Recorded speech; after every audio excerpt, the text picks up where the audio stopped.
ఏంటి అద్దంకి దయాకర్కే కాంగ్రెస్ పార్టీలో ఎందుకు ఇలా రాజకీయాల్లో నటించాల్సిన అవసరం? పల్మూరి వెంకట్కి మహేష్ కుమార్ గౌడ్కున్న అర్హతలు ఏంటి, అద్దంకి దయాకర్కు లేని అర్హత ఏంటి? ఎమ్మెల్యే ఎమ్మెల్సీ టికెట్ని ఇవ్వడానికి ఇష్టపడని కొంతమంది నాయకులు ఇతర పదవులు ఇవ్వడానికి అద్దంకి దయాకర్ ఎమ్మెల్యే ఎమ్మెల్సీ అడిగిండా? ఒకటి ఎమ్మెల్యే డిక్లైన్ చేసినప్పుడు నేను అట్లనే ఉన్నా, ఎమ్మెల్సీ ఇస్తా అని చెప్పి అన్నాక కూడా అట్లనే ఉన్నా, రేపు కూడా ఏమి ఇవ్వకపోతే కూడా ఇదే ఆర్టీవీ మన అన్సెన్సార్లో మళ్ళీ కూర్చుందాం. అప్పుడు రాజకీయంగా కనుమరుగైపోవాల్సిన పరిస్థితి వస్తుంది. ప్రతిదీ మీ నోటి వరకు వచ్చి వెనక్కి వెళ్ళిపోతుంది. నమ్ముకున్న వ్యక్తి నాకు అన్యాయం చేస్తున్నాడే. ఈ సహనం ఓపిక వెనుక ఒక వ్యూహం కూడా ఉన్నదనే ఉంది.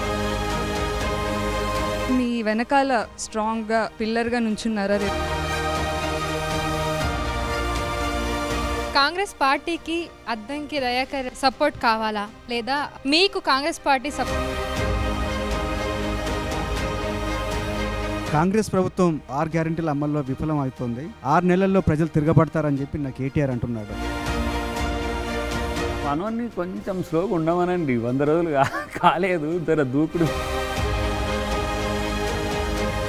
సమాజం కోసం నా కోపాన్ని తగ్గించుకున్నా, నా సహనమే చేతగానితనం అనుకుంటే ఖబర్దార్.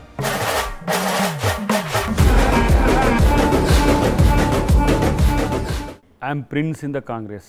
మరిన్ని వీడియోస్ కోసం ఛానల్ ని సబ్స్క్రైబ్ చేయండి. లేటెస్ట్ అప్డేట్స్ కోసం వాట్సాప్ ఛానల్ ని ఫాలో చేయండి. అండ్ లింక్ డిస్క్రిప్షన్ లో ఉంది.